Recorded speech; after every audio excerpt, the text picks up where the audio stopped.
புள்ளி வானம் எங்கும் வைத்து நீலவிண்ணை கோலம் போட அழைத்திடும். நீ இருக்கும் இடம் வேடந்தாங்கள் என்று பறவைகள் மனதுக்குள் மகிழ்ந்திடும். பெண் பூவே நீயும் ஆடால் மூகில்கள் ஊஞ்சல் போடும். உலவும் தென்றல் வந்து உன் ஊஞ்சலை அசைவே போகும்.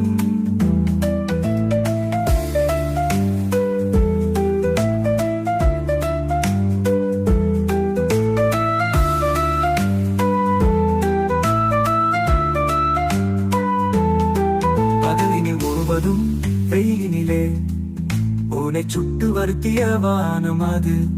இரவினில் முழுவதும் அதை எண்ணியே பனித்துளி சிந்திய அழுகிறது. வாழ்வின் திசை மாறும், பாதைகளும் மாறும், நட்பு அது மாற்றம் இன்று தொடருமே. சொந்தம் 100 வரும், வந்து வந்து போகும், என்றும் உந்தன் நட்பு மட்டும்